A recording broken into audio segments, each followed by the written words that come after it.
35 വർഷം പഴക്കമുള്ള 1 MB റാമുള്ള മാക്കിൻടോഷ് ആപ്പിളിൻ്റെ ഒരു ഐമാക് അല്ലെങ്കിൽ അതുപോലത്തെ ഒരു സാധനം. പിന്നെ ഏകദേശം 25 വർഷം പഴക്കമുള്ള ആപ്പിളിൻ്റെ നമ്മുടെ ഇപ്പോഴത്തെ മാക്ബുക്ക് ഇല്ലേ, അതേപോലെ തന്നെ അതിൻ്റെ പഴയ സാധനം ലാപ്ടോപ്പുകളാണ് ഇത് കാണുന്നത്. 15 വർഷം പഴക്കമുള്ള ലാപ്ടോപ്പ്, പിന്നെ 20-25 വർഷം പഴക്കമുള്ള മറ്റൊരു ഐമാക് തുടങ്ങി ഒട്ടേറെ പഴയ സാധനങ്ങൾ ഉണ്ട് ഇവിടെ ഈ വീട്ടിൽ. എൻ്റെ സുഹൃത്ത് ശ്യാംലാൽ സാറിൻ്റെ വീടാണ്. അപ്പോൾ ഇദ്ദേഹത്തിൻ്റെ ഒരു കളക്ഷനെ കുറിച്ചുള്ള ഒരു വീഡിയോ ആണ് നിങ്ങളിത് കാണാൻ പോകുന്നത്. നമസ്കാരം, ടെക് ട്രാവൽ ഈറ്റിൻ്റെ പുതിയൊരു വീഡിയോയിലേക്ക് സ്വാഗതം. ഇന്ന് ഒരു 100% ടെക് ഒരു വീഡിയോ ആണ്. അപ്പോൾ ആ ഒരു ടെക് വീഡിയോയ്ക്ക് വേണ്ടി ഞാനുള്ളത് എൻ്റെ സുഹൃത്തായിട്ടുള്ള ശ്യാംലാൽ ടി പുഷ്പൻ എന്ന് പറഞ്ഞ ഇദ്ദേഹത്തിൻ്റെ വീട്ടിലാണ്. പണ്ട് നമ്മൾ ഇദ്ദേഹത്തിൻ്റെ ഒരു പഴയ വണ്ടി ഏതായിരുന്നു, പ്രീമിയർ പത്മിനി, ആ പ്രീമിയർ പത്മിനിയുടെ വീഡിയോ നമ്മൾ കണ്ടിട്ടുണ്ട്. അപ്പോൾ അതുകൊണ്ട് തന്നെ നമുക്ക് ഊഹിക്കാവുന്നതേ ഉള്ളൂ പഴയ സാധനങ്ങളോട് ഇച്ചിരി പ്രിയമുള്ള ഒരാളാണെന്നുള്ളത്. അപ്പോൾ ഇതിപ്പോൾ അദ്ദേഹത്തിൻ്റെ ഒരു സ്റ്റുഡിയോ ആണ് നമുക്കിവിടെ കാണുന്നത്. ഒപ്പം ഈ ഒരു വീടിൻ്റെ മുകളിലത്തെ നില മുഴുവൻ കുറേ പഴയ സാധനങ്ങളാണ്. ഏതാണ്ട് വേണമെങ്കിൽ നമുക്ക് സ്റ്റീവ് ജോബ്സിന്റെ കാലത്ത് എന്ന് പറയണോ ജാംബോന്റെ കാലത്ത് എന്ന് പറയണോ, എന്ത് വേണേ പറയാം. സ്റ്റീവ് ജോബ്സ് ഒക്കെ പുതിയ കുട്ടികൾക്ക് ഇപ്പൊ ജാംബോവാനായിട്ട് മാറിയിട്ടുണ്ടാവും. അതെ, ജാംബോന്റെ കാലത്തെ കുറെ സാധനങ്ങൾ ഇവിടെയുണ്ട്. അത് നല്ല ഇൻട്രസ്റ്റിംഗ് ആയിട്ടുള്ള കിഡിലൻ സാധനങ്ങൾ. എന്റെ പുറകിൽ അവിടെ ഇരിക്കുന്നത് ഒരു 20 വർഷം പഴക്കമുള്ള ഒരു മാക്കാണ്. മാക്ക് എന്നാണ് പറയുന്നത്, ഐമാക് 84 മോഡലാണ്. ദൈവമേ. അപ്പൊ അങ്ങനത്തെ കുറെ കിഡിലൻ കാഴ്ചകളാണ് ഇന്നത്തെ വീഡിയോയിൽ. ശ്യാം സാർ, ഇതെന്താണ് ഈ ഒരു സംഭവം? ഇതാണോ താങ്കളുടെ സ്റ്റുഡിയോ ഇപ്പോൾ? ഇത് ശരിക്കും ഒരു സ്റ്റുഡിയോ അല്ല, ഇപ്പൊ ഒരു വർക്ക് ഫ്രം ഹോം സെറ്റപ്പ് ആണ്. ഞാൻ IT പ്രൊഫഷണൽ ആണ്. By profession network administration, virtualisation തുടങ്ങിയ മനുഷ്യന് മനസ്സിലാത്ത കുറെ വാക്കുകളൊക്കെ ഉള്ള സംഭവങ്ങൾ പഠിപ്പിക്കലാണ്. താങ്കളാണെന്ന് തോന്നുന്നു കേരളത്തിൽ ആദ്യമായിട്ട് കൊറോണ കൊണ്ടുവന്നത് അല്ലേ? ഞാനാണ് കേരളത്തിൽ ആദ്യമായി കൊറോണ കൊണ്ടുവന്നത്. 99-ലാണ് ആദ്യമായി കേരളത്തിൽ നമ്മൾ കൊറോണ കൊണ്ടുവന്നത്. കോട്ടയത്താണ്. അതിപ്പോഴും തുടരുന്നു. അപ്പൊ അതിന്റെ പേരിൽ ഇടക്കിടക്ക് പല ട്രോളുകളും ഒക്കെ കേൾക്കാറുണ്ട്. അതായത് കൊറോണ ഇൻസ്റ്റിറ്റ്യൂട്ട് ഓഫ് ടെക്നോളജി എന്ന് പറഞ്ഞൊരു സ്ഥാപനം 99-ൽ ഇദ്ദേഹം കോട്ടയത്ത് തുടങ്ങിയിട്ടുണ്ട്. ഇപ്പൊ അത് കോട്ടയത്തോ ആലപ്പുഴയിലും ഉണ്ട്. അതാണ് നമ്മൾ കൊറോണ എന്ന് പറഞ്ഞത്. ഇതിപ്പോ കാണുന്ന എന്റെ സ്റ്റുഡിയോ എന്ന് പറയുന്നതിനേക്കാൾ എന്റെ വർക്ക് ഫ്രം ഹോം സെറ്റപ്പ് ആണ്. കാരണം ഞാൻ കോർപ്പറേറ്റ് അസൈൻമെന്റുകൾ കമ്പനികൾക്ക് വേണ്ടി network administration, virtualisation, hyper convergence എന്ന മേഖലയിലൊക്കെ ട്രെയിനിങ് കൊടുക്കുകയാണ്. അപ്പൊ അതിന്റെ ഭാഗമായുള്ള സെറ്റപ്പാണ് ഈ കാണുന്നത്. അതിൽ എനിക്കൊരു ട്രെയിനിങ് ഡെലിവറിക്ക് ആവശ്യമായ സെർവർ മെഷീനുകളും മറ്റു ഉപകരണങ്ങളും, എന്റെ ഇന്റർനെറ്റ് കണക്ടിവിറ്റി, പിന്നെ ഈ ഇരിക്കുന്നതൊക്കെ ടെക്നോളജി അറിയാവുന്നവർക്കറിയാം. സിസ്കോയുടെ റൗട്ടറുകളും സ്വിച്ചുകളും കോർ സ്വിച്ച് എന്നൊക്കെ അറിയപ്പെടുന്ന ചില അഡ്വാൻസ്ഡ് ആയ ഉപകരണങ്ങളും ഒക്കെയാണ്. അത് നമ്മുടെ CCNA ട്രെയിനിങ്ങിന് വേണ്ടിയുള്ളതാണ്. എന്ത് ട്രെയിനിങ് മെയിനായിട്ട് കൊടുക്കുന്നത്? ഏറ്റവും ബേസിക് ട്രെയിനിങ് CCNA ആണ്, സിസ്കോ സർട്ടിഫൈഡ് നെറ്റ്വർക്ക് അസോസിയേറ്റ്. ഈ സംഭവം കുഞ്ഞ് ലുക്കുള്ള, കണ്ടാ വലിയ ലുക്കൊന്നും ഇല്ലാതിരിക്കുന്ന ഈ സാധനങ്ങളൊക്കെ നമ്മുടെ VMware ഡാറ്റാ സെന്റർ വെർച്വലൈസേഷൻ പോലെയുള്ള വിഷയങ്ങൾക്കാണ്. ചെറിയതാണെന്ന് ഇരിക്കുന്നുള്ള 64 GB റാം ഒക്കെ ഉള്ള 2 ഹാർഡ് ഡിസ്ക് ഒക്കെ ഉള്ള നല്ല കമ്പ്യൂട്ടിംഗ്, ഹൈ എൻഡ് കമ്പ്യൂട്ടിംഗ് ഉപകരണങ്ങളാണ് അതെല്ലാം. അപ്പൊ വളരെ ചെറുതായതുകൊണ്ട് നമുക്ക് വളരെ പവർ കൺസപ്ഷന്റെ ലാഭമുണ്ട്. അതാണ് എന്റെ പ്രൈമറി ആക്ടിവിറ്റി. നമുക്ക് ഓഫീസുണ്ട്, എങ്കിൽ പോലും ഇപ്പോൾ മാറിയ സാഹചര്യത്തില് ക്ലയൻസ് കൂടുതലും ഒന്ന് മിഡിൽ ഈസ്റ്റ്, വേറൊന്ന് യൂറോപ്പിൽ ഉൾപ്പെടെയുള്ള ക്ലയൻസ് ആണ്. അപ്പൊ അവരുടെ ടൈം സ്ലോട്ടിൽ ചെയ്യാൻ വേണ്ടിയുള്ള ഒരു ലാബ് സെറ്റപ്പ് ആണ്. ശരി. പിന്നെ ഈ ഡെസ്ക്ടോപ്പിലേക്ക് വന്നു കഴിഞ്ഞാൽ ഇവിടെ നമുക്ക് ഡിസ്പ്ലേയിൽ താങ്കളുടെ മുഖം കാണാം. അപ്പൊ അത് ആ മുമ്പിലിരിക്കുന്ന ഈ ക്യാമറയിലൂടെയാണോ ഷൂട്ട് ചെയ്യുന്നത്? അതെ. ഈ കാണുന്ന ക്യാമറയിലാണ് അത് ഷൂട്ട് ചെയ്യുന്നത്. ഇത് എന്ത് ക്യാമറയാണിത്? ഇതൊരു ഹൈ ഡെഫിനിഷൻ വീഡിയോ കോൺഫറൻസിങ് ക്യാമറയാണ്. ഇത് തിരിക്കാൻ പറ്റുമോ അങ്ങോട്ടും ഇങ്ങോട്ടും? ഇത് തിരിക്കാൻ പറ്റും. അവിടെ കൺട്രോൾ ചെയ്തിരിക്കാൻ വേണമെങ്കിൽ നമുക്ക് റിമോട്ട് ഉപയോഗിച്ച് തന്നെ തിരിക്കാൻ പറ്റും. കൊള്ളാലോ. തിരിക്കാം, സൂം ഇൻ ചെയ്യാം, സൂം ഔട്ട് ചെയ്യാം. അപ്പൊ ഇത് തന്നെ വെബ് ക്യാമറ ആയിട്ട് ഉപയോഗിക്കാം അല്ലേ? വെബ് ക്യാമറ ആയിട്ട് ഉപയോഗിക്കാം. മൾട്ടിപർപ്പസ് ആണ്. അപ്പൊ കോൺഫറൻസിങ് ക്യാമറകൾ നോർമലി USB കണക്ട് ചെയ്യുന്ന ക്യാമറ തന്നെയാണ്. അപ്പൊ അതുകൊണ്ട് തന്നെ മൾട്ടിപർപ്പസ് ആണ്. ഇപ്പൊ ഈ സ്ക്രീനിൽ കാണുന്നത്, ഞാനൊരു ഈ നേരത്തെ ചരിത്രത്തിന്റെ കാര്യം സുജിത്തിനോട് പറഞ്ഞല്ലോ. അപ്പൊ കമ്പ്യൂട്ടർ ചരിത്രവുമായിട്ട് ബന്ധപ്പെട്ട് തന്നെ സൈബർ മലയാളം എന്ന പേരിലൊരു ചാനൽ റൺ ചെയ്യുന്നുണ്ട്. പുതിയതായിട്ട് തുടങ്ങിയതാണ്. അത് ഞാൻ വേറൊന്നുമല്ല, കൊച്ചു വീഡിയോകൾ. പണ്ടൊരു ചാനൽ ഉണ്ടായിരുന്നല്ലോ. അല്ല, മുമ്പും ചാനലുണ്ട് എനിക്ക്. ഞാൻ യൂട്യൂബ് 2010 മുതൽ യൂട്യൂബിന്റെ 2010 മുതൽ ഞാനൊക്കെ യൂട്യൂബിൽ വരുന്നതിന് മുമ്പ് യൂട്യൂബ് ചാനൽ തുടങ്ങിയ ആളാണ് ശംസാർ. ഓക്കെ, അത് കൂടുതലും ടെക്നോളജി മാത്രമാണ്. ഇത് സൈബർ മലയാളത്തിന്റെ ഉദ്ദേശം ചരിത്രം മാത്രമാണ്. അതായത് 10 മിനിറ്റുള്ള കൊച്ചു വീഡിയോ വഴി കമ്പ്യൂട്ടർ ഇൻഡസ്ട്രിയുടെ ചരിത്രം, അത് പഴയ 1-ാം നൂറ്റാണ്ട് മുതലുള്ള ചരിത്രം ഷോക്കേസ് ചെയ്യാനുള്ള ഒരു ശ്രമം, അതിന്റെ വീഡിയോ ആണ് ഈ കാണുന്നത്. ആയിക്കോട്ടെ, നമുക്ക് കുറച്ച് ചരിത്രം പറഞ്ഞു തുടങ്ങിയാലോ? ചരിത്രം കാണിച്ചു തുടങ്ങിയാലോ? ഇവിടേക്ക് ചരിത്രം കാണിച്ചാണ് തുടങ്ങാം. അതിന് മുമ്പ് ഈ ടേബിളിന് ഒരു പ്രത്യേകത ഉണ്ട്, അതുകൊണ്ടൊന്ന് കാണിച്ചേ. സ്വിച്ച് ഇട്ട പൊങ്ങുന്ന ടേബിൾ ആണ് കേട്ടോ. അതെ അതെ, ഇത് 6 സ്റ്റാൻഡ് ടേബിൾ ആണ്. എന്താന്ന് വെച്ചാൽ നമ്മള് എത്രയെന്ന് വെച്ചാൽ ഇരുന്ന് പണിയെടുക്കുക. ഇരുന്ന് പണിയെടുക്കുന്നവരുടെ മെയിൻ ബുദ്ധിമുട്ടെന്ന് വെച്ച് കഴിഞ്ഞാൽ നമ്മുടെ നടുവിന്റെ ഉൾപ്പെടെയുള്ള പ്രശ്നങ്ങളുണ്ട്. ഇതൊരു 6 സ്റ്റാൻഡ് ഡെസ്ക് ആണ്. 6 സ്റ്റാൻഡ് ഡെസ്കുകളുടെ ഏറ്റവും വലിയ മെച്ചം നമുക്ക് ആരോഗ്യപരമായിട്ട് കുഴപ്പമില്ലാത്ത ഇൻവെസ്റ്റ്മെന്റ് ആണ്. ഹെൽത്ത് കോൺഷ്യസ് ആയിട്ട്, ഹെൽത്ത് കോൺഷ്യസിന്റെ ഒരു പ്രായം കഴിയുമ്പോൾ ഹെൽത്ത് കോൺഷ്യസ് ആവണമല്ലോ. അപ്പൊ അതിന്റെ ഭാഗമായിട്ടാണ് ഇത് മെച്ചം. ഈ ക്യാമറയെ ഒപ്പം ചാടട്ടെ എന്ന മട്ടിൽ നമുക്ക് അറേഞ്ച് വെച്ചിട്ടുണ്ട്. മനസ്സിലായി. അപ്പൊ നമ്മൾ ഉയർത്തുമ്പോ ക്യാമറ അടക്കമുള്ള സകല സാധനങ്ങളും ഉയരുന്നുണ്ട്. എല്ലാം കിഡുമായിട്ട് വെച്ചിട്ടുണ്ട്. നമ്മളുടെ പൊസിഷനിങ് ഒന്നും വ്യത്യാസമൊന്നും വരുന്നില്ല. ഇത് കണ്ടില്ലേ, ഇത് മോണിറ്റർ സ്റ്റാൻഡ് വെച്ചേക്കുന്നത്. നമുക്ക് എഗെയിൻ ഈ വർക്ക് പ്ലേസിന്റെ എർഗണോമിക്സിൽ വളരെ ഹെൽപ്ഫുൾ ആണ് ഈ മോണിറ്റർ സ്റ്റാൻഡുകൾ. കാരണം നമ്മുടെ ഇന്ത്യൻ മാർക്കറ്റിൽ വരുന്ന എല്ലാം ഒരു കുഞ്ഞ് സ്റ്റാൻഡുള്ള ഒരു മോണിറ്റർ വരെ. അപ്പൊ ആ സാധനത്തിന് നമുക്ക് അങ്ങനെ ഉപയോഗിക്കാൻ പോയാൽ ശരിയാവില്ല. നമ്മുടെ ഇപ്പൊ ഓറിയന്റേഷൻ നമുക്ക് ചിലപ്പോൾ ഇതായിരിക്കും വേണ്ടി വരിക.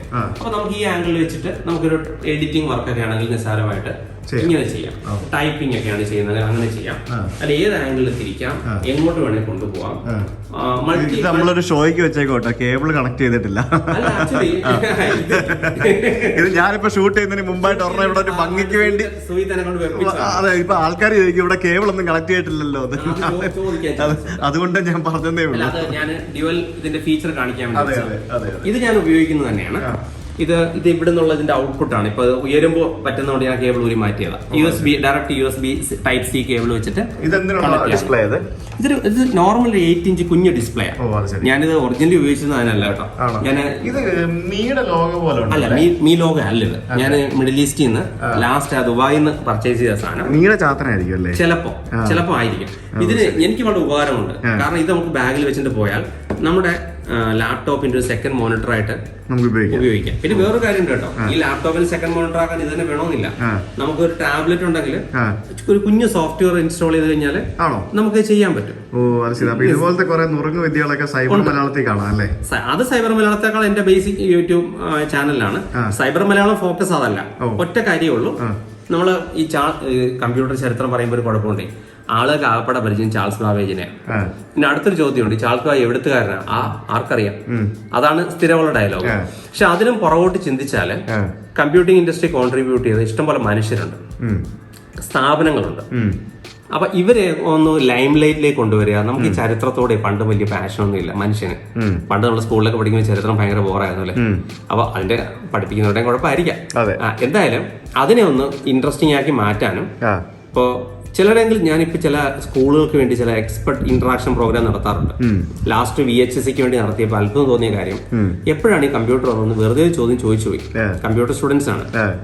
അവരുടെ കണക്കിൽ 2002 ഏതോ സമയത്തായി കമ്പ്യൂട്ടർ എന്ന ഉപകരണം വന്നത്. അദ്ദേഹം അവരുടെ ഒരു ഡേറ്റ് ഓഫ് ബർത്തുമായിട്ട് കമ്പയർ ചെയ്ത് അവർക്ക് മുമ്പുള്ള കാലത്തൊക്കെ ശിലായുഗം എന്ന മട്ടിൽ ആ കുട്ടികൾ ചിന്തിക്കുന്നത്. അതാണ് പ്രശ്നം. അപ്പൊ അതിനൊരു മാറ്റിയെടുക്കാനൊരു ശ്രമം, നീണ്ട പ്രോജക്റ്റ് ആണ്. 300 എപ്പിസോഡുള്ള ഒരു സീരീസ് ആണ് സൈബർ മലയാളം പ്ലാൻ ചെയ്യുന്നത്. എന്തായാലും അത് ഭംഗിയായിട്ട് നടക്കട്ടെ. ഈ ബാക്ക്ഗ്രൗണ്ട് മാറ്റണം കേട്ടോ, ഇതൊരു സിംഗിൾ ഇല്ലാത്ത കളറാണ്. നമുക്ക് മാറ്റി ബ്ലാക്ക് നമുക്കൊരു തീർച്ചയായിട്ടും വൈറ്റ് ആക്കണം. സുജിത്തിന്റെ അഭിപ്രായം സ്വീകരിച്ചിരിക്കുന്നു. ഓക്കെ, അപ്പൊ നമുക്ക് ഇനി ഇങ്ങോട്ടേക്ക് വരാം. ഇങ്ങോട്ടേക്ക് വരുമ്പോഴത്തേക്കും എന്താ, ഇവിടെ കുറെ സാധനങ്ങൾ ഇരിപ്പുണ്ട്.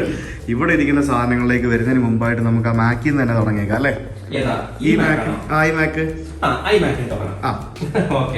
ഐമാക് ആണ് നമ്മളുടെ പ്രധാന താരം.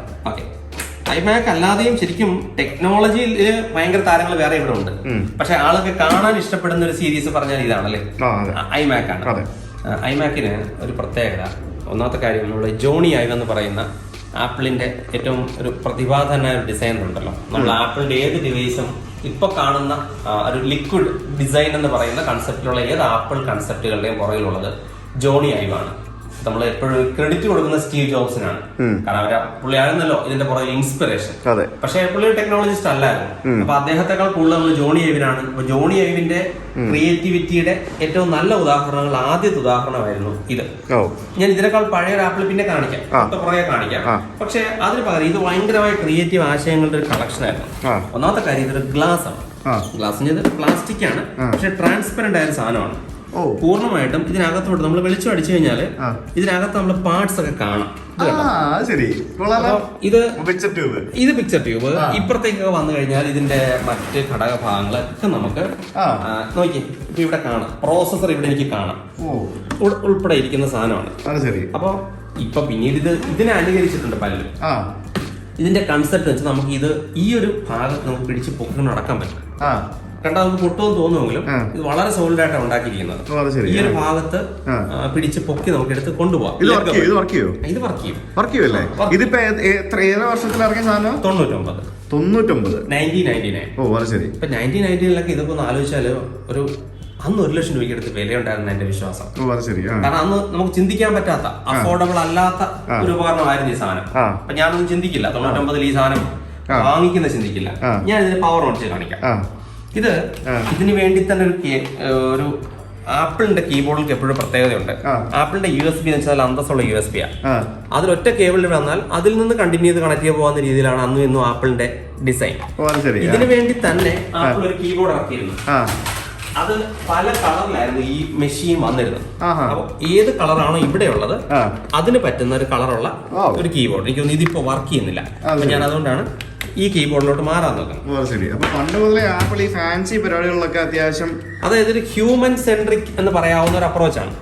കാരണം സ്റ്റീവ് ജോബ്സിന്റെ വളരെ ഫേമസ് ഡയലോഗ് ഉണ്ട്, ഉപകരണം ഇതൊരു അപ്ലയൻസ് പോലെ ഇരിക്കണമെന്ന്. എന്ന് വെച്ചാൽ TV പോലെ അല്ലെ റേഡിയോ പോലെ വരുന്നു, ഓൺ ചെയ്യുന്നു, ഉപയോഗിക്കുന്നു.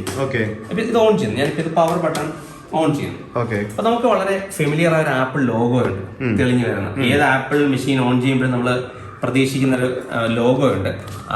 ആ ലോഗോ ഉൾപ്പെടെ തെളിഞ്ഞു വരും. എന്റെ സ്ക്രീൻ ആട്ടോ, എന്റെ മൊബൈലിലെ സ്ക്രീനാണ് ഫ്ലിക്കർ ചെയ്യുന്നത്. ഞാനൊന്ന് ഫ്രെയിം റേറ്റ് അഡ്ജസ്റ്റ് ചെയ്യാം. അത് എപ്പോഴും വരും. ആക്ച്വലി നമുക്ക് കാണാം, നേരിട്ട് കാണുമ്പോ ഇതിനൊരു പ്രശ്നമൊന്നുമില്ല. പക്ഷെ ഞാനൊന്ന് ഫ്രെയിം റേറ്റ് അഡ്ജസ്റ്റ് ചെയ്ത് നോക്കട്ടെ. അല്ല, അത് നോർമലാണ്. മാക് OS X അത് പഴയ കാലത്തെ ക്യാമറകൾ ഇങ്ങനെ നമ്മൾ എത്ര ഫ്രെയിം അഡ്ജസ്റ്റ് ചെയ്താലും വരും തോന്നുന്നു. വരും. അപ്പൊ ഞാന് വളരെ സിമ്പിൾ ആണിത്. ഇതിനകത്തേക്ക് ഞാൻ ലോഗിൻ ചെയ്യാം. ഇത് നമ്മുടെ ഇപ്പോഴത്തെ സംഭവത്തിന്റെ ഒരു പഴയ വേർഷൻ, ഓൾമോസ്റ്റ് സെയിം ഒക്കെ തന്നെ. വ്യത്യാസമൊന്നുമില്ല. നമുക്ക് ഇത് അപ്ഡേറ്റ് ചെയ്യാം. അപ്ഡേറ്റ് ചെയ്ത് ഇപ്പൊ കിടക്കുന്ന വെർഷനേക്കാൾ ഹയർ വെർഷനിലേക്ക് ഇത് കൊണ്ടുവരികയും ചെയ്യാം. ഓക്കെ. അപ്പൊ നമുക്ക് ആപ്പിളിന്റെ ഒരു മെച്ചം എന്ന് വെച്ചാൽ അന്നും ഇന്നും ഒരുപോലെ തന്നെയാണ് അതിന്റെ ലേഔട്ടും ഡിസൈൻസും ഒക്കെ. അപ്പം നമുക്ക് 1984 തിരിച്ചു പോയാൽ പോലും ഏകദേശം ഇതേപോലത്തെ ലുക്സ് ആൻഡ് ഫീൽസ് ഒക്കെ ആയിരുന്നു. ബ്ലാക്ക് ആൻഡ് വൈറ്റിന്റെ കാലമായിരുന്നേ ഉള്ളൂ, എങ്കിലും അതേപോലത്തെ ലുക്സ് ആൻഡ് ഫീൽസ് ഒക്കെ ആയിരുന്നു. ഇത് ശരിക്കും ഇത്രയും വർഷമായിട്ട് ഈ സിസ്റ്റം ഒക്കെ വർക്ക് ചെയ്യുന്നു എന്ന് പറയുമ്പോൾ തന്നെ അറിയാം. ഇതിന്റെ processor 500 MHz power PC G3 1GB SD RAM. അതില് വേറൊരു പ്രത്യേകതയുണ്ട്. ഇത് ഇന്റൽ അല്ല പ്രോസസർ. ഇത് മോട്ടറോള PPC അഥവാ പവർ PC എന്നറിയപ്പെട്ട ഫാമിലി. അങ്ങനെ പ്രത്യേകത കൂടെ ഇതിനകത്തുണ്ട്. അപ്പോൾ ഇപ്പൊ പുതിയതായിട്ട് വീണ്ടും ഇന്റൽ ഒഴിവാക്കിയില്ലേ? തിരിച്ച് ഇപ്പൊ ഏറ്റവും പുതിയ രീതിയിൽ ഇന്റൽ ഒഴിവാക്കുന്നു പറഞ്ഞുകൂടെ രണ്ടും സൈഡ് ബൈ സൈഡ് ഉണ്ടാവും തോന്നുന്നു കുറച്ചു കാലം കൂടെ. പക്ഷെ ഇന്റലിന് മുമ്പ് പൂർണ്ണമായും മോട്ടറോള ഉണ്ടായിരുന്ന ഒരു കാലമുണ്ട്. ആ മോട്ടറോള സീരീസിലെ അവസാന മെഷീനുകളിൽ ഒന്നാണിത്, ഈ സാധനം. അപ്പോ ഇതിപ്പോ മൗസ് വെച്ച് വർക്ക് ചെയ്യുന്നുണ്ട്. ഇത് പഴയ മൗസ് അല്ലേ? ഇത് പഴയ മൗസാണ്. ഞാനിപ്പോ ഇത് സത്യം പറഞ്ഞാൽ സുജിത്ത് ആയിട്ട് ഞാൻ ഇന്ററാക്ട് ചെയ്ത ശേഷം ഞാൻ എടുത്ത് പൊടിയൊക്കെ തട്ടി വെച്ചതാണ്. 10 വർഷത്തിന് ശേഷമുള്ള സമയത്ത് ഞാനിത് പവർ ഓൺ ചെയ്യുന്നത്. ഒരു 2 ദിവസവും 3 ദിവസവും മുമ്പാണ്. ഞാൻ ഏകദേശം ഒരു 10 വർഷത്തെ ഗ്യാപ്പിന് ശേഷം എന്റെ ഒരു ഗ്യാരേജ് എന്ന് പറയാവുന്ന ഭീകരമായ കുറെ സാധനങ്ങളുടെ കളക്ഷൻ ഉണ്ട്. അതിനിടയ്ക്ക് ഇരുന്ന സാധനമാണിത്. എടുത്ത് കണക്ട് ചെയ്ത് ഞാൻ വിചാരിച്ചു ഇത്രയും കാലത്തിന് ശേഷവും നല്ല ഭംഗിയായിട്ട് പ്രൊഡക്റ്റ് വർക്ക് ചെയ്യുന്നുണ്ട്. അത് വലിയൊരു കാര്യമാണ്. പക്ഷെ മൗസ് ഞാൻ നോക്കിയിട്ട് എടുത്തില്ല. തൽക്കാലം ഞാൻ ഉണ്ടോ നമ്മുടെ ഇത് കമ്പാറ്റബിൾ ആണ്. റെഗുലർ ആയ ഒരു മൗസ് വെച്ച് ഞാൻ കണക്ട് ചെയ്തു. ശരി, എന്തായാലും കൊള്ളാട്ടോ, എനിക്ക് ഇഷ്ടപ്പെട്ടു. ഇനി നെക്സ്റ്റ് സാധനങ്ങളിലേക്ക് പോവാം. നമുക്ക് ഒരെണ്ണത്തിൽ മാത്രമായിട്ട് സ്റ്റിക്ക് ഓൺ ചെയ്തിരിക്കാതെ ആപ്പിളിന്റെ പറഞ്ഞ സ്ഥിതിക്ക് ആപ്പിളിലേക്ക് തന്നെ തുടരാം. ഓക്കെ. ഇത് കുറച്ചുകൂടെ ഐക്കോണിക് ആണ്. ഐക്കോണിക് എനിക്ക് ഏറ്റവും കൂടുതൽ സെന്റിമെന്റൽ വാല്യൂ എന്ന് പറയാവുന്ന ഉള്ള പ്രൊഡക്റ്റ് ആണ്. Look at this one. എനിക്ക് മാത്രമല്ല കേട്ടോ, ഈ നമ്മുടെ സ്റ്റീവ് ജോബ്സിനെ കുറിച്ച് പറയില്ലേ, സ്റ്റീവ് ജോബ്സിന്റെ വളരെ ഫേമസ് ആയ പിക്ചർ ഉണ്ട്. ഇങ്ങനെ ഞാൻ നിന്നാ ശരിയാവില്ല. സ്റ്റീവ് ജോബ്സ് വിത്ത് ആപ്പിൾ മാക് എന്നൊക്കെ പറഞ്ഞ് സർച്ച് കൊടുത്താല് കാണുന്ന ഏറ്റവും ഫേമസ് ആയ പിക്ചർ 1984 സ്റ്റീവ് ജോബ്സ് റീഡിസൈൻ ചെയ്ത് കൊണ്ടുവന്ന മാക് ആണ്. മാക് SC എന്നറിയപ്പെട്ട സീരീസ് ആണിത്. 84 ഒറിജിനൽ മാക് വന്നു. ആ ഒരു സീരീസ് മാക് വന്നു. പണ്ട് മാക്കിൻടോഷ് തന്നെ എഴുതിയിരുന്നത് അല്ലേ? അതെ, ആപ്പിൾ ബ്രാൻഡുകളിൽ ഒന്നാണല്ലോ മാക്കിൻടോഷ്. ഒരു ആപ്പിൾ ആപ്പിളിന്റെ ലോഗോ ഈ റെയിൻബോ കളറിലായിരുന്നു. ആദ്യം റെയിൻബോ ആയിരുന്നു. റെയിൻബോ ആയിരുന്നു ആപ്പിളിന്റെ കുറെ കാലം. അതിനുശേഷമാണ് റെയിൻബോയെ കുറിച്ച് പല ഡിസ്പ്യൂട്ടുകളും എന്തുകൊണ്ട് റെയിൻബോ എന്നുള്ള ചർച്ചകളൊക്കെ വന്നപ്പോഴാണ് ആപ്പിൾ അതിൽ നിന്ന് മാറിയെന്ന് തോന്നുന്നു. പഴയ അലൻ ടൂറിങ്ങിന്റെ കാലം മുതലുള്ള കുറെ ചരിത്രങ്ങൾ അതിന്റെ പുറകിലുണ്ട്. ചരിത്രം കാണണമെങ്കിൽ മറ്റേ സൈബർ മലയാളം തന്നെ ചാനൽ പ്രൊമോഷൻ ആണ്. വേറൊരു രസം കാണിക്കാൻ സാധ്യത. ഇതിനകത്ത് രസമുള്ള സംഭവം ഉണ്ട്. നമ്മളിപ്പോ USB എന്ന് പറയുന്ന കൺസെപ്റ്റ് ഇല്ലേ, ഞാൻ തൊട്ടുമ്പ് കാണിച്ച അതേ കൺസെപ്റ്റ് 84 ആപ്പിൾ കൊണ്ടുവന്നു. ഇത് ഏത് വർഷത്തെ? ഇത് 85 85 മെഷീനാ. ഇത് ഓൺ ആവോ? ഇല്ല, സാഡിന് ഇത് ഓൺ ആവില്ല. അതിന് ടെക്നിക്കലി ഇത് വർക്കിംഗ് ആണ്. പക്ഷെ ഇതിന്റെ മോണിറ്റർ സെക്ഷന്റെ ചെറിയൊരു ട്രാൻസ്ഫോമർ പോയി. ഞാൻ ശ്രമിക്കാനിട്ടല്ല, ഞാൻ ബാക്ക്ഗ്രൗണ്ട് ഇലക്ട്രോണിക്സ് ആണ് പഴയ, ഞാൻ ശ്രമിക്കാനിട്ടല്ല. പക്ഷെ ഇതിന്റെ പ്രത്യേകത നോക്കി, ഇത് നമുക്ക് ഇതാണ് ഒരു ഓൾ ഇൻ വൺ കമ്പ്യൂട്ടറുകളുടെ രസമുള്ള ഒരു കാര്യമുണ്ട് കേട്ടോ. അപ്പൊ ഇതിന്റെ മെമ്മറി ഉൾപ്പെടെയുള്ള കാര്യങ്ങൾ നോക്കി കഴിഞ്ഞാല് 1 MB റാം ആണ്. 1 MB റാം, 1 MB. ഈ 1 MB എന്താണെന്ന് ഇപ്പൊ പുതിയ തലമുറ ആൾ ആലോചിക്കുന്നുണ്ടാവും. 80K drive. ഇനി 20 MB ഒരു ഹാർഡ് ഡിസ്ക് ആണ് ഇതിനകത്ത്. നിങ്ങളുടെ കയ്യിലുള്ള ഫോണിൽ ഇപ്പൊ ഒരു ഫോട്ടോ എടുത്ത് ഏകദേശം 20 MB മുകളിൽ ചിലപ്പോ കപ്പാസിറ്റി വേണ്ടി വരും. ഇപ്പൊ ഷൂട്ട് ചെയ്തുകൊണ്ടിരിക്കുന്നത് gigabyte, thousands of megabyte of data already സുജിത്തിന് ചെലവായിട്ടുണ്ടാവും, സ്റ്റോർ ആയിട്ടുണ്ടാവും. അപ്പൊ അത് വെച്ച് നോക്കുമ്പോൾ 1 MB റാം ഉള്ള ഒരു സിസ്റ്റം ആണ് ഇത്. വീഡിയോ എഡിറ്റിംഗ് ഉപയോഗിച്ചിരുന്നതാണ്. എന്ത് എഡിറ്റിംഗ്? പത്രത്തിന്റെ എഡിറ്റിംഗില്. ഇത് മലയാള മനോരമയുടെ ആദ്യത്തെ DTP മെഷീൻസിലൊന്നാണ്. എന്റെ കയ്യിൽ കിട്ടുമ്പോൾ ഈ മോണിറ്റർ ഡെഡ് ആകുന്നതുകൊണ്ട് എനിക്ക് പ്രൂവ് ചെയ്യാൻ പറ്റില്ല.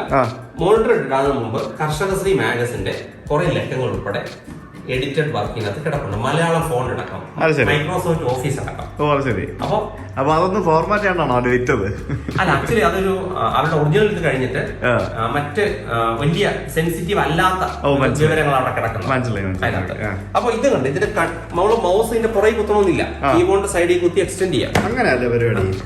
ഈ മൗസ് ശ്രദ്ധിച്ചിട്ടുണ്ടാവും, അന്ന് ഇന്നും ആപ്പിളിന്റെ മൗസിന്റെ ഡിസൈൻ ആണ് ഒരു സിംഗിൾ ബട്ടൺ ഉള്ള ഡിസൈൻ. നോക്കിക്കഴിഞ്ഞാൽ കാണാം ആ ബോക്സി ബോൾ മൗസ്. കാലങ്ങളോളം ഇൻഡസ്ട്രി ബോൾ മൗസിലായിരുന്നല്ലോ.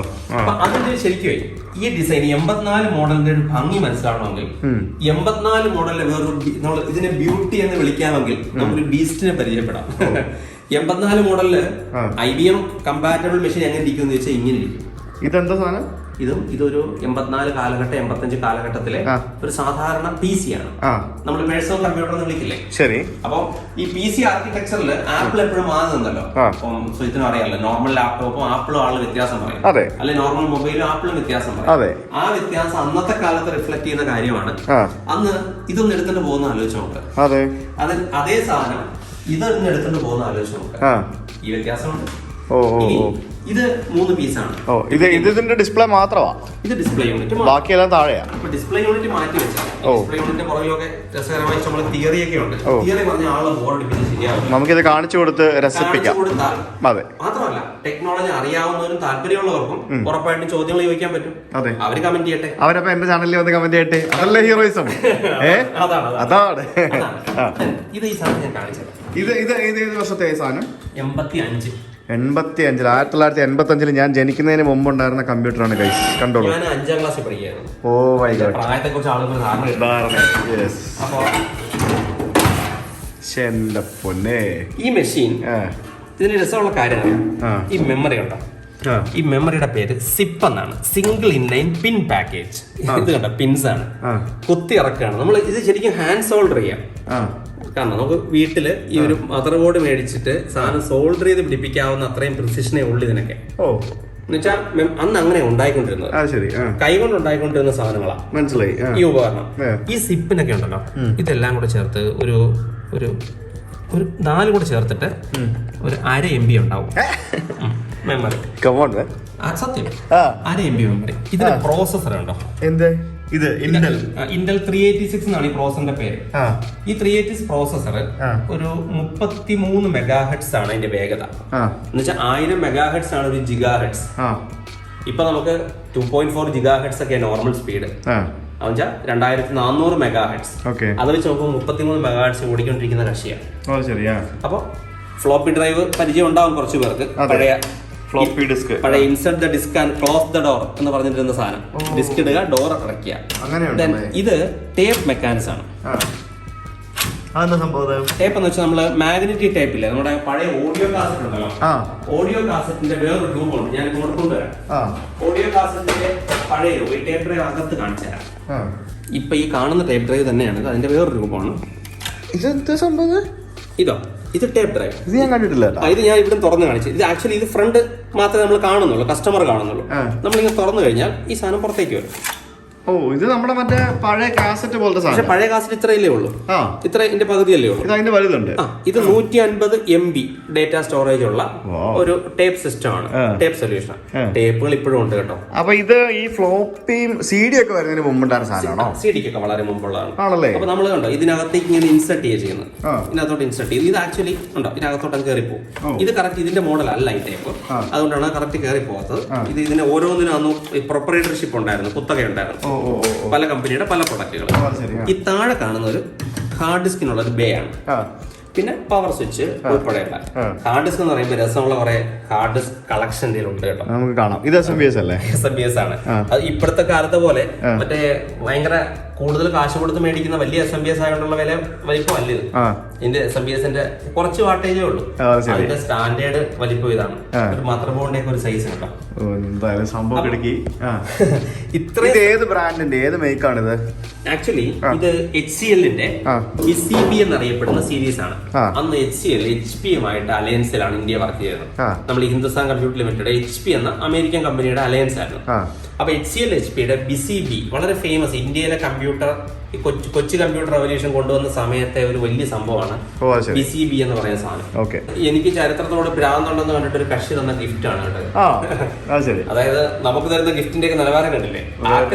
അപ്പൊ നിങ്ങൾക്ക് ഇതേപോലെ എന്തെങ്കിലും ഗിഫ്റ്റ് ഇദ്ദേഹത്തിന് കൊടുക്കാൻ താല്പര്യം ഉണ്ടെന്നുണ്ടെങ്കിൽ ഇദ്ദേഹത്തെ കോൺടാക്ട് ചെയ്യട്ടെ. ഗിഫ്റ്റുകൾ നമ്മൾ ഇപ്പോഴത്തെ യൂട്യൂബേഴ്സിന്റെ സാധാരണ ശൈലി പറഞ്ഞാൽ അൺബോക്സിംഗ് വീഡിയോയുടെ കാലമല്ലേ? അപ്പോൾ ഇതൊരു റിട്രോ അൺബോക്സിംഗ് ആണ്. അപ്പോൾ ആദ്യം നിങ്ങൾ കാണുന്നത് നിങ്ങൾക്ക് ഫെമിലിയർ ആയി തിരിച്ചറിയാവുന്ന ലോഗോ ഇവിടെയുണ്ട്. വളരെ പഴയ ആപ്പിളിന്റെ ലോഗോ, റെയിൻബോ ലോഗോ. അപ്പൊ ഇത് ആ കാലത്ത് നിന്ന് 90s ഒരു ആപ്പിൾ ലാപ്ടോപ്പാണ്. Laptop with original bag. ബാഗിന്റെ നിലവാരം അകത്തിരിക്കുന്ന ലാപ്ടോപ്പിന് ഇല്ല കേട്ടോ. Over the time period laptop deteriorated ആയി. പക്ഷെ ബാഗ് ഇപ്പോഴും വെൽ പ്രിസർവ്ഡ് ആയിരുന്നു. അതുകൊണ്ട് തന്നെ എന്റെ കയ്യിലുള്ള എനിക്ക് സന്തോഷമുള്ള ബാഗുകളിലൊന്നും ഇതാണ്. ആപ്പിളിന്റെ ആദ്യകാല ലാപ്ടോപ്പുകളിൽ ഒന്നാണല്ലേ? ആദ്യകാല ലാപ്ടോപ്പുകളിൽ ഒന്നാണ്. 2 MB റാം ഉണ്ട്. ന്യായമായ മെമ്മറി അല്ലേ? പിന്നെ 25 MHz വേഗതയുണ്ട്. അപ്പൊ ഇതിൽ കൂടുതലൊക്കെ എന്താ ഒരു ലാപ്ടോപ്പിൽ നിന്ന് പ്രതീക്ഷിക്കേണ്ടത്? അപ്പൊ നമുക്ക് അൺബോക്സ് ചെയ്യാം, അല്ലെ അൺബാഗ് ചെയ്യാം അല്ലെ? അപ്പൊ സ്ക്രീനൊക്കെ മോശാവസ്ഥയിലാകാൻ മെയിൻ കാര്യം ഇതിനകത്ത് ബാറ്ററിയാണ്. ഈ ബാറ്ററി ഓവർ ടൈം പീരീഡിനകത്ത് ഇരുന്നിട്ട് കെമിക്കൽ ഇതിന് മുഴുവൻ കൊറോഡ് ചെയ്യും. അങ്ങനെയാണ് ഈ സാധനം നമ്മൾ അടച്ചു വെച്ചിരിക്കുന്ന ലാപ്ടോപ്പ് അറിയും ഇതിന്റെ സ്ക്രീനുകൾ ഇങ്ങനെ ചീത്തയാവുന്നത് അതിന്റെ കെമിക്കൽ റിയാക്ഷന്റെ ആണ്. എന്തായാലും ഇപ്പോഴും നോക്കിയാൽ നല്ല ടാക്ടൈൽ റെസ്പോൺസ് ഉള്ള കീബോർഡ്. പിന്നെ നമ്മൾ ഈ ട്രാക്ക് ബോൾ എന്ന് പറയുന്ന സാധനം, നമ്മുടെ മൗസ് തലതിരിച്ചിട്ട ഒരു രൂപമായിരുന്നു ഈ സംഭവം. മൗസിന്റെ പഴയ മൗസിന്റെ അകത്തുള്ള ബോളാണ് തലതിരിച്ച് പിടിപ്പിച്ച് വെച്ചിരിക്കുന്നത്. ഇത് മറ്റേ ടച്ച് ക്ലിക്ക് ചെയ്യുന്നതാണ്. ലെഫ്റ്റ് റൈറ്റ് എന്ന മട്ടിലുള്ള ക്ലിക്കബിലിറ്റി ഉള്ള സാധനം ട്രാക്ക് ബോൾ. ഇതാണ് ആക്ച്വലി ആപ്പിളിന്റെ പവർ ബുക്ക് എന്നറിയപ്പെട്ട സീരീസ്. അതിന്റെ പേരെന്ന് എഴുതിയിരിക്കുന്നത് മാക് പവർ ബുക്ക്. എല്ലാം മാക്കിൻതോഷ് ആണ് ആപ്പിളിന്റെ എല്ലാ സീരീസ്. ആ സമയത്ത് മക്കിൻതോഷുകളാണ്. മക്കിൻതോഷിന്റെ പവർ ബുക്കിന്റെ 145 എന്ന സീരീസ് ആണ്. ബ്രൈറ്റ്നസ്, കോൺട്രാസ്റ്റ് കൺട്രോളിന്റെ ഒക്കെ ഡയറക്റ്റ് ബട്ടൺ ആണ്. ഇതെന്താ സാധനം? ഇത് എയർ നമുക്ക് പൊസിഷൻ അഡ്ജസ്റ്റ് ചെയ്യാനുള്ളത് കുഞ്ഞു സാധനമാണ്. കുറച്ചുകൂടെ എയർ സർക്കുലേഷൻ വേണം. പ്ലസ് എർഗണോമിക് ആയിട്ട് നമുക്ക് ടൈപ്പ് ചെയ്യാവുന്ന ഒരു മോഡിലേക്ക് എത്തിക്കണം. ഞാൻ ഇപ്പോഴും ചിന്തിക്കുന്നത് ഈ കാലത്ത് പോലും ഇതേ ഡിസൈനിലൊരു ലാപ്ടോപ്പ് വന്നാൽ ഞാൻ വാങ്ങും. ഞാനൊരു ചരിത്ര പ്രേമിയായിട്ട് മാത്രമല്ല, ഇതിന്റെ കൺവീനിയൻസ്, ആ വെക്കുന്ന കൺവീനിയൻസ് ഒക്കെ ചിന്തിച്ചു കഴിഞ്ഞാൽ ഞാൻ ചിലപ്പോൾ ഇത് വാങ്ങിയെന്ന് വരും. അപ്പൊ അത്ര രസമുള്ള ഒരു സാധനമാണ്. ഇതിനകത്ത് ഫ്ലോപ്പി ഡ്രൈവ് ആണോ? ഇത് ഫ്ലോപ്പി ഡ്രൈവ് ആണ്. ഫ്ലോപ്പി ഡ്രൈവിന്റെ കാലത്തെ സാധനമാണ്. ബാക്കിലേക്ക് എന്തൊക്കെ ഡ്രൈവുകളുണ്ട്? എന്തൊക്കെ കുത്താനുള്ള സാധനങ്ങൾ? Serial port, parallel port, modem, audio അടക്കമുള്ള എല്ലാ ഫംഗ്ഷനാലിറ്റികളും ബിൽറ്റ് ഇൻ ആയിട്ടുണ്ട്. മോഡം വരെ അതിനകത്ത് ബിൽറ്റ് ഇൻ ആയിട്ടുണ്ട്. മോഡം ആപ്പിളിന്റെ പഴയ പ്രൊഡക്റ്റുകൾ മിക്കതിലും ഡയറക്റ്റ് കണക്ടിവിറ്റി, ഇന്റർനെറ്റിന്റെ കാലമല്ല, അതിന് മുമ്പുള്ള രീതിയിൽ നമുക്ക് മോഡം കണക്ടിവിറ്റി, ഫാക്സിങ് അടക്കമുള്ള സർവീസിനുണ്ട്. ആപ്പിളിന്റെ കാര്യം പറഞ്ഞിട്ടാണ് വേറെ രസമുള്ള ഒരു ആപ്പിൾ ലാപ്ടോപ്പ് ഉണ്ട്. കണ്ടാൽ നല്ല ഒതുക്കമുള്ള ഒരു സാധാരണ ഒരു ലാപ്ടോപ്പ്. ഇതും ഇവരുടെയൊക്കെ ആ കളറും പാറ്റേണും കണ്ടാൽ മനസ്സിലാവും ആ പഴയ തലമുറ തന്നെയാണ്. ഇത് ഒച്ചയൊന്നും കാര്യമാക്കണ്ട. പവർ ബുക്ക് ഡ്യുവോ എന്നറിയപ്പെട്ട സീരീസ് ആണ്. ഡിയോ. ഈ ഡിയോ എന്ന് കണ്ടപ്പോൾ എനിക്ക് ഇതിനെ കുറിച്ച് വലിയ ധാരണയില്ലായിരുന്നു. എന്റെ കയ്യിൽ ഇങ്ങനെ കിട്ടിയതാണ്. ഈ ഡിയോ എന്താണെന്ന് അന്വേഷിച്ച് പോയപ്പോഴേ രസമുള്ള ഒരു കാര്യം മനസ്സിലായത്, ഇത് പകൽ സമയത്ത് ലാപ്ടോപ്പാണ്. നിങ്ങളുടെ ഓഫീസിൽ ഇരിക്കുമ്പോൾ ലാപ്ടോപ്പ്, വീട്ടിലേക്ക് കൊണ്ടുവന്നാൽ ഇതങ്ങ് അടച്ചിട്ട് നിങ്ങളുടെ വീട്ടില് ഒരു വലിയ മോണിറ്ററും ഒരു പഴയ VCRന്റെ പോലത്തെ ഒരു യൂണിറ്റ് ഇരിപ്പുണ്ടാവും. VCRലെ കാസറ്റ് പോലെ ഇതിനെ അങ്ങ് വിചാരിക്കുക. എന്നിട്ട് നേരെ അതിനകത്ത് ഇൻസെർട്ട് ചെയ്യുക. അതങ്ങ് വലിച്ചെടുക്കും. ഈ കമ്പ്യൂട്ടറിന്റെ പവർ ആ മോണിറ്ററിലൂടെ നമുക്ക് ഉപയോഗിച്ചു തുടങ്ങാം. പർപ്പസ് ഡോക്കിംഗ് സ്റ്റേഷൻ പോലെ. എന്ന് വെച്ചാൽ ഞാൻ വീട്ടിലെത്തുമ്പോ എന്റെ ചെയ്തിട്ടിരുന്ന വർക്കിന്റെ ബാക്കി ഫ്രം ഹോം തുടരാം. അപ്പൊ അതിന് കുഞ്ഞു യൂണിറ്റ് ഉണ്ട്. ഇതാണ് ഡോക്കിംഗ് യൂണിറ്റ്. ഡോക്കിംഗ് സ്റ്റേഷൻസ് പണ്ടും ഉണ്ടായിരുന്നു, ഇപ്പോഴും ഉണ്ട്. പക്ഷേ ഇതൊരു ക്രിയേറ്റീവ് ആയ ആശയമാണ്. ഇങ്ങനെ വീട്ടിൽ ചെന്ന് കഴിയുമ്പോൾ ഇതൊരു കാസറ്റ് പ്ലെയർ പോലെ അതിനകത്തോട്ട് കയറ്റി വെക്കുക, വർക്ക് തുടങ്ങാം, പിറ്റേ അൺഡോക്ക് ചെയ്യുക, എടുത്തിട്ട് പോവുക. ഇതൊക്കെ എത്ര വർഷം പഴക്കമുള്ള സാധനങ്ങളായിരിക്കും? ഇതും 25 വർഷത്തോളം പഴക്കമുണ്ട്. പവർ ബുക്ക് ഡിയോ എന്ന് സെർച്ച് ചെയ്താൽ ആർക്കും മനസ്സിലാവുമല്ലോ ഇതിന്റെ വർഷത്തെ കുറിച്ച്. കുഞ്ഞു കമ്പ്യൂട്ടറിന്റെ കാര്യം പറയുമ്പോൾ ഇത് 1995 സമയത്താണ്. ഇതിനകത്ത് വിൻഡോസ് 95 ഉണ്ടായിരുന്നു. അതുകൊണ്ട് ഞാൻ 100% ഉറപ്പിച്ച് പറയുന്നത് 1995 സമയം എന്ന് പറയുന്നത്. ലിബർട്ടോയാണ്. തോഷിബ ആ സമയത്ത് നല്ല സ്റ്റൈലെ കുറെ ലാപ്ടോപ്പുകൾ ഇറക്കുന്നുണ്ടായിരുന്നു. ലാപ്ടോപ്പ് എന്ന് പറഞ്ഞുകൂടല്ലേ, ഇപ്പൊ ഒന്ന് ആലോചിച്ച് നോക്കി, നമ്മുടെ ഒരു ടാബ്ലറ്റ് ഡിവൈസിനേക്കാളൊക്കെ രസമുള്ള സാധനമല്ലേ അത്. ഒരു ഹാൻഡ് ഹെൽഡ് ഉപകരണമാണ്. ലാപ്പ് എന്ന് പറഞ്ഞുകൂടാ, കയ്യിൽ തന്നെ വെക്കാം. പാം ടോപ്പ് എന്ന് പറയാം. പക്ഷെ നോക്കി, ഒരു ഫുൾ ഫ്ലെഡ്ജ് ലാപ്ടോപ്പിന്റെ എല്ലാ ഫീച്ചേഴ്സും കീബോർഡ്സും ഒക്കെ ഉണ്ട്. ഇപ്പോ പുതിയ കുറെ പരസ്യങ്ങളൊക്കെ കണ്ടിട്ടുണ്ടോ ഈ വലിപ്പത്തിലുള്ള സാധനങ്ങൾ? അത് കാണിച്ചു തരാം. ഇത് ഒരു മൗസാണ്. ഞാൻ ഇങ്ങനെ ടൈപ്പ് ചെയ്യുന്ന കൂട്ടത്തില്, ഞാൻ ഇങ്ങനെ ഇരുന്നോ നിന്നോ ഒക്കെ ചെയ്യുന്ന കൂട്ടത്തില് ഇവിടെ കൈ വെക്കാം. ഈ കൈ വെച്ചിട്ട് ഇവിടെ മൂവ് ചെയ്യാം. എടുത്തിട്ട് ബാക്കിലാണ് പ്രസ് ചെയ്യുന്ന ബട്ടൺ. എന്ന് വെച്ചാൽ ഞാൻ ഇങ്ങനെ പിടിച്ചുകൊണ്ട് എനിക്കിത് ഉപയോഗിക്കുകയും ഇത് പ്രസ് ചെയ്യുകയും ചെയ്യാം. വിൻഡോസ് 95 ആണ് ഇതിനകത്ത് ഉണ്ടായിരുന്നത്. ഞാൻ ഇത് ലൈവായിട്ട് ഉപയോഗിച്ചിട്ടിരുന്ന ഒരു മെഷീനാണ്. ഇത് ഞാൻ ഡയറക്റ്റ് ആയിട്ട് ഇത് കണ്ട് ഉപയോഗിച്ചിട്ടിരുന്ന ഒരു മെഷീനാണ്. വിൻഡോസ് 95 ലോഡ് ചെയ്തിരുന്ന ഉപകരണമാണ്. ഇപ്പൊ തീരെ മോശം ബ്രോക്കൺ അവസ്ഥ. അന്നൊരു കാര്യമുണ്ട്. നല്ല വിലയുണ്ടായിരുന്നു എനിക്ക്. കാരണം എന്റെ പ്രൊഡക്റ്റ് അല്ലായിരുന്നു. ഞാനത് യൂസ്ഡ് ആയിട്ട് ഒരു കസ്റ്റമറുടെ കളക്ട് ചെയ്ത പ്രൊഡക്റ്റ്. വില അറിയില്ല. അന്ന് റിച്ച് ആൻഡ് ഫേമസ് എന്ന് പറയാം. കളക്ട് ചെയ്ത ഇങ്ങനെ ഒരാളുടെ കയ്യിൽ ഈ സാധനം ഉണ്ടെങ്കിൽ എന്ന് പറയാം. അപ്പോ ഇത് കണ്ടോ, ഇത് അതിന്റെ കൂടെ വന്ന ഫ്ലോപ്പി ഡ്രൈവ് ആണ്. ഇങ്ങനെ ഈ ഫ്ലോപ്പി ഡ്രൈവ് കണക്ട് ചെയ്യുന്നത് ഒരു വിചിത്രമായ കണക്ടർ ആയിരുന്നു. ഇതിന്റെ പേര് PCMCIA എന്നാണ്. ഈ PCMCIA സ്ലോട്ടിലേക്ക് പഴയ ലാപ്ടോപ്പിലൊക്കെ കണ്ടിരിക്കുന്ന സ്ലോട്ട് ഉണ്ട്. ഇതിലേക്ക് പ്ലഗ് ചെയ്യാം. പ്ലഗ് ചെയ്തിട്ട് ഇത് ഊരി മാറ്റി ഇവിടെ സീരിയൽ ഡ്രൈവ് പിടിപ്പിക്കാൻ പറ്റും. ഇത് ഊരി മാറ്റി ഇവിടെ മോഡം പിടിപ്പിക്കാൻ പറ്റും. അങ്ങനെ അതിന് പറ്റുന്ന ഒരു കോമൺ സ്ലോട്ട് ആയിരുന്നു ഈ കാണുന്ന PCMCIA സ്ലോട്ട്. നമ്മൾ USB കാലത്തിന് മുമ്പ് ലാപ്ടോപ്പുകൾ വളരെ കോമൺ ആയിരുന്ന ഒരു സാധനമാണ്. ഇത് നല്ല ഫാൻസി ആയിട്ടുള്ള ഒരു ആപ്പിൾ. ഇത് തലമുറ ലാപ്ടോപ്പിന്റെ ഷേപ്പ് ഒക്കെ അല്ല, ഇത് പുതിയ തലമുറ ആയതാ. ജോണി ഐവിന്റെ കയ്യിലുള്ള സാധനം ഐ സീരീസ് ആയി. അപ്പൊ ഇത് എത്ര വർഷം പഴക്കമുണ്ടാവും ഈ സാധനത്തിന്? iBook 2000-ാണെന്തോ, 99-2000 ഒക്കെ ആയപ്പോഴത്തേക്ക് ഐ സീരീസിൽ വന്നു തുടങ്ങിയ ആ പ്രൊഡക്റ്റ് ആണ്. ലുക്ക് ആയിട്ടുണ്ട്. മോട്ടറോള പ്രോസർ തന്നെ, ഇന്റൽ പ്രോസർ അല്ല, പഴയ മോട്ടറോള പ്രോസർ ബേസ്ഡ് ആണ്. ഇതെനിക്ക് തോന്നുന്നു പലരുടെയും കയ്യിൽ ഇപ്പോഴും വർക്കിംഗ് കണ്ടീഷൻ ഉണ്ടാവും. നമ്മൾ ഇപ്പൊ കാണുന്ന കോമൺ ആപ്പിൾ ലാപ്ടോപ്പിന്റെ ഫീച്ചേഴ്സും ലുക്സും ഒക്കെ ഉള്ള സാധനമാണ്. അതെ, ഇതിലും ഈ പറഞ്ഞ പോലെ ഇത്തരം ലാപ്ടോപ്പുകൾക്കൊക്കെ ഓവർ ദ ടൈം പീരീഡ് വരുന്ന ഒരു കുഴപ്പമാണ് ഈ ഡിസ്പ്ലേ പാനൽ ഡാമേജ് ആയി പോകുന്നത്. അതേ പ്രശ്നം ഇതിനെയും ബാധിച്ചിട്ടുണ്ട്. അതർവൈസ് ഇത് വർക്കിംഗ് ആണ്. പക്ഷെ പാനൽ പ്രോബ്ലം ഉള്ളതുകൊണ്ട് ഓൺ ചെയ്താലും പ്രത്യേകിച്ച് വലിയ കാര്യങ്ങളൊന്നും അല്ല, തെളിഞ്ഞു വരില്ല. അപ്പൊ ആപ്പിളിന്റെ ഒരു വലിയൊരു കളക്ഷൻ തന്നെ ഉണ്ട്. ആപ്പിളിന്റെ നാച്ചുറൽ ആയിട്ട് വന്നതാണ്. ആപ്പിൾ ഒരു ഫാൻ ബോയ് ഒന്നും അല്ല. പക്ഷെ നാച്ചുറൽ ആയിട്ട് കളക്ട് ചെയ്ത കൂട്ടത്തില് ഒരു കാര്യമുണ്ട്. ലാസ്റ്റ് ചെയ്ത കുറച്ച് കാലമായിട്ട് സ്റ്റെർലി ആയിട്ടിരുന്ന ഉപകരണങ്ങൾ എന്ന രീതിയിൽ ആപ്പിൾ തിരിച്ച് ജീവനോടെ കിട്ടിയതാണ്.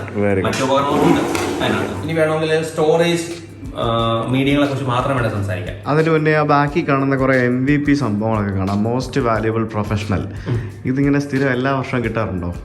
അങ്ങനെയല്ല, ഇത് മൈക്രോസോഫ്റ്റിന്റെ അവാർഡാണ്. അതായത് നമ്മൾ കമ്മ്യൂണിറ്റിക്ക് ചെയ്യുന്ന എഫർട്ടുകൾക്ക്, അതായത് നമ്മൾ സാമ്പത്തിക അടിസ്ഥാനത്തിൽ അല്ലാതെ ചെയ്യുന്ന എഫർട്ടുകൾക്ക് മൈക്രോസോഫ്റ്റ് തരുന്ന ഒരു അവാർഡാണ്.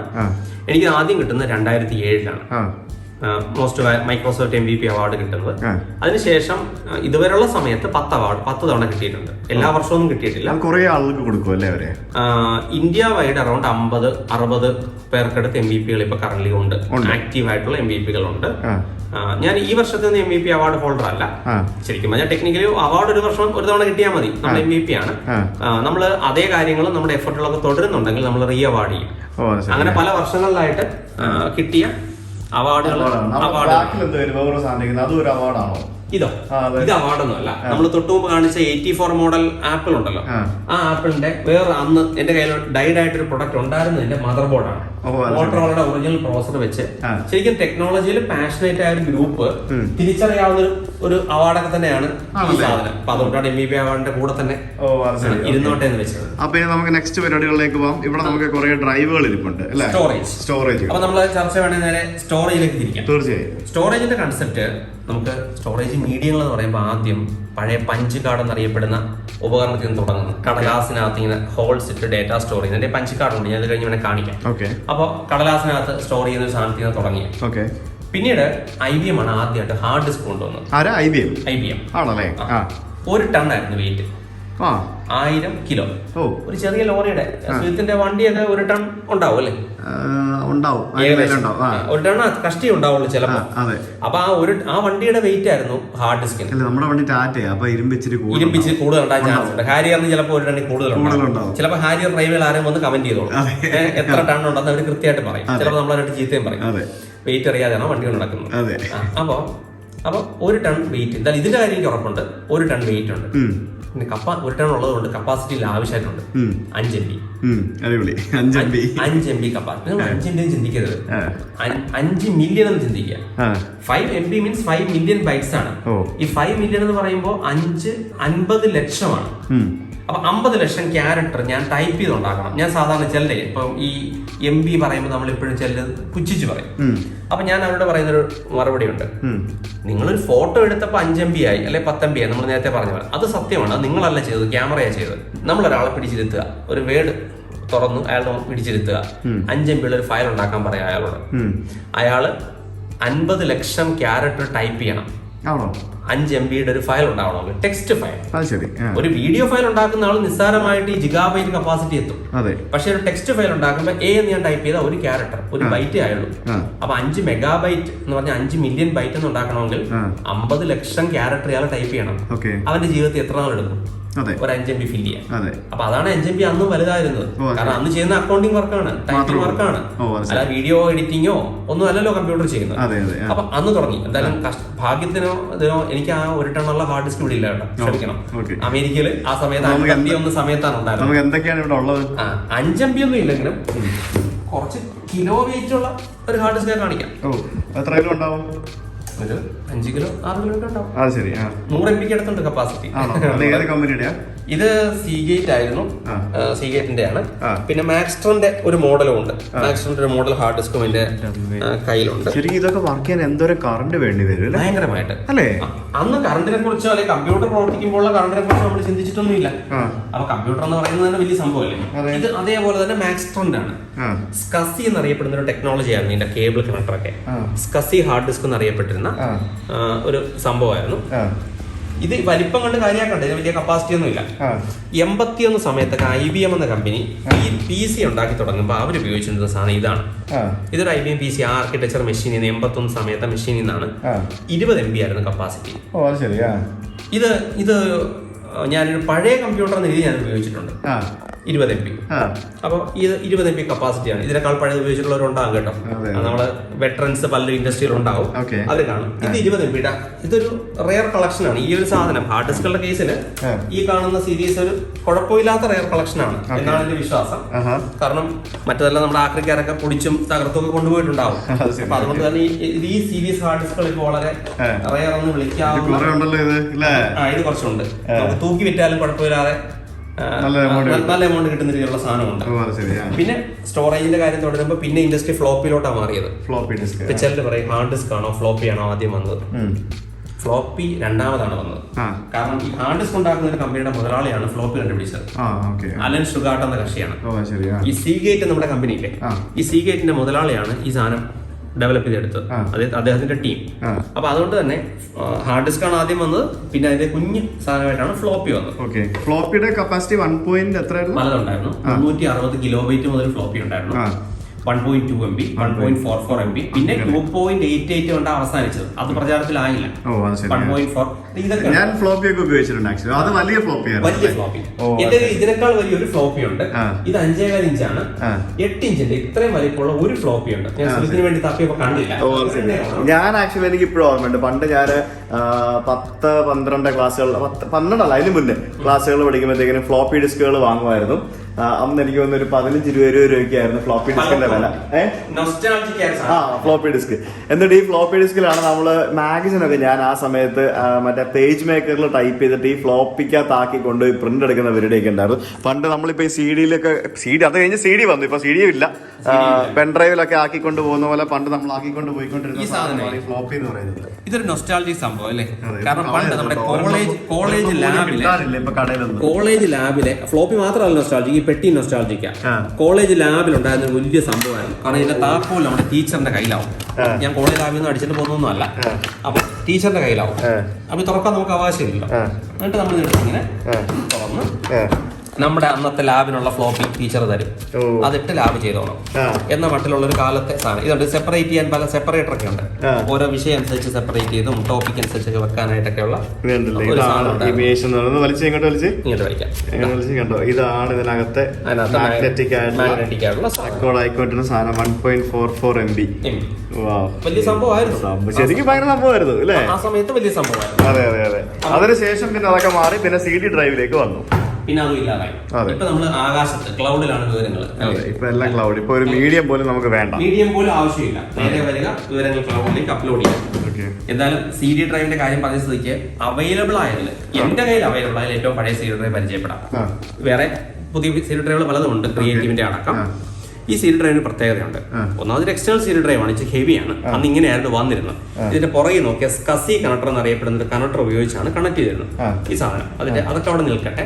അതിനേക്കാൾ രസമുള്ളൊരു കാര്യം, ഈ CD ഡ്രൈവിന്റെ ഗ്യാപ്പ് കണ്ടാൽ നമുക്ക് അത്ഭുതമാവും. ഒരു CD ഇടുന്നതിനേക്കാൾ വലിയ ഗ്യാപ്പാണിത്. അതിന്റെ കാര്യം, അന്നത്തെ കാലത്ത് ക്യാഡി എന്നറിയപ്പെടുന്ന ഒരു അഡീഷണൽ മെക്കാനിസം ഉണ്ടായിരുന്നു. ഈ CD എടുത്ത് ആദ്യം ക്യാഡി എന്നറിയപ്പെടുന്ന ചതുരപ്പെട്ടി, CD വരുന്ന പെട്ടിയല്ല കേട്ടോ, എന്നാൽ ഇതുപോലുള്ള CD വരുന്ന പെട്ടിയല്ല, അല്ലാതെ പ്രത്യേക ഒരു പെട്ടിയുണ്ട്. അതിനകത്ത് ഇട്ടിട്ട് ഈ CD-നകത്ത് ഇൻസെർട്ട് ചെയ്യും. പഴയ കാസറ്റ് ഇടത്തില്ലേ, ആ കാസറ്റ് ഇടുന്ന പോലെ അകത്തിടും. ഇങ്ങനെയായിരുന്നു CD ഉപയോഗിച്ചിട്ടുണ്ടായിരുന്നത്. വെറുതെ ഇടാൻ പറ്റില്ലായിരുന്നു. ഇത് ഇന്ത്യയിൽ അധികം വന്നിട്ടില്ല. ഈ സാധനം ഒരു വിദേശ എന്തോ സ്ക്രാപ്പിംഗ് കുറെ സാധനം കളക്ഷൻ ഇന്ത്യ വന്ന കൂട്ടത്തിൽ നിന്ന് എനിക്ക് കിട്ടിയത്. ഞാൻ ഇന്ത്യൻ CD ഡ്രൈവ് കണ്ടതെല്ലാം ഇതല്ല, നമ്മുടെ സാധാരണ നേരിട്ട് ക്യാഡി അല്ലാതെ ഇടാൻ പറ്റുന്ന കാര്യമാണ്. CD എന്ന് പറഞ്ഞപ്പോഴാണ് ഓർത്ത, ഇത് 96-ലെ PC ക്വസ്റ്റ് എന്ന മാഗസിന്റെ കൂടെ വന്ന CD-യാണ്. PC ക്വസ്റ്റ് ഇപ്പൊ ഉണ്ടോ? ഉണ്ട് തോന്നുന്നു, എനിക്ക് സംശയമാണ്. ഞാൻ പണ്ടൊക്കെ സ്ഥിരം വായിച്ചിരുന്നതാണ്. എല്ലാ തവണ മാഗസിൻ CD കിട്ടുമായിരുന്നു അതിന്റെ കൂട്ടത്തിൽ. അതിന് വേണ്ടി ആ മാഗസിൻ വാങ്ങുമായിരുന്നു. അപ്പൊ ഈ PC ക്വസ്റ്റ് മാഗസിൻ ആദ്യമായി CD ഇറക്കുന്നത് 96-ൽ ഈ CD-യാണ്. ഞാൻ ഇത് വളരെ കഷ്ടപ്പെട്ട് പോയി വാങ്ങിയതാണ്. അന്ന് 50 രൂപയായിരുന്നു ഈ CD-ക്ക്. അതിന്റെ എന്റെ മെഷീന് CD ഡ്രൈവ് ഇല്ല, അത് വേറെ കാര്യം. എന്നിട്ട് CD കളക്ട് ചെയ്യുന്ന കാര്യം, അതൊരു രസകരമായ ഒരു കാര്യമായിട്ടുണ്ടായിരുന്നു. അത്ര രസം സിനിമാ നടിമാരുടെ പടമൊന്നും അല്ല കേട്ടോ. ഇത് വെബ് പേജസ് ഫ്രം ഇന്റർനെറ്റ് ആണ്. ഇന്റർനെറ്റ് എന്ന നമുക്കാർക്കും അറിയാത്ത ലോകത്തെ വെബ് പേജുകൾ അവർ സേവ് ചെയ്തിനകത്ത് വെച്ചിട്ടുണ്ടായിരുന്നു. ഇതായിരുന്നു അതിന്റെ ഏറ്റവും വലിയ അട്രാക്ഷൻ. അതായത് ആപ്പിൾ എന്ന സാധനത്തിന് വെബ്സൈറ്റ് ഉണ്ടെന്നും ഇന്റലിന് വെബ്സൈറ്റ് ഉണ്ടെന്നും അങ്ങനെയുള്ള കുറെ സൈറ്റുകൾ അവർ ഡൗൺലോഡ് ചെയ്ത് വെച്ചിരുന്നു. ഇത് കാണാൻ വേണ്ടി മാത്രം ഒന്ന് ആലോചിച്ച് നോക്കുക. ഇത് കാണാൻ വേണ്ടി മാത്രം നമ്മൾ ഈ CD വാങ്ങിച്ചിരുന്നു. ഇതാണ് ഇൻഡസ്ട്രിയുടെ വളർച്ച. ഇതാണോ? ഇത് ടൈപ്പ് റൈറ്റർ അല്ല. ഇത് പക്ഷേ രസമുള്ളൊരു സംഭവമാണ്. ടൈപ്പ് റൈറ്റർ പോലെ ഉണ്ട്. ടൈപ്പ് റൈറ്റർ പോലെ ഉണ്ട്. ഒരു സമയത്ത് ബാങ്കിങ് ഉൾപ്പെടെയുള്ള മേഖലകളിൽ ഡയറക്റ്റ് ഇമെയിൽ അയക്കാൻ നമുക്ക് ഇന്റർനെറ്റിന്റെ സഹായം ഇല്ലാതെ ഡയറക്റ്റ് ഇമെയിൽ അയക്കാൻ പറ്റുമായിരുന്നു. ഇന്റർനെറ്റിന്റെ സഹായം ഇല്ലാതെ ചെയ്യാൻ പറ്റും. അതായത് ഇവർക്കൊരു സ്വന്തം സെർവർ ഉണ്ട്, ഇവരുടേതായ ഒരു സെർവർ ഉണ്ട്. നമ്മൾ ഫോൺ ലൈൻ വഴി കണക്ട് ചെയ്തിട്ട് ഫോൺ ലൈൻ വഴി ഫോൺ മോഡം കുത്തിയിട്ട് നേരിട്ട് ആ സെർവറിലേക്ക് കണക്ട് ചെയ്യും. അവരുടെ സബ്സ്ക്രിപ്ഷൻ മോഡലാണ്. എന്നിട്ട് വളരെ സെക്യൂർ ആയിട്ട് ആ സെർവർ വഴി നമുക്ക് മെയിൽ അയക്കാം.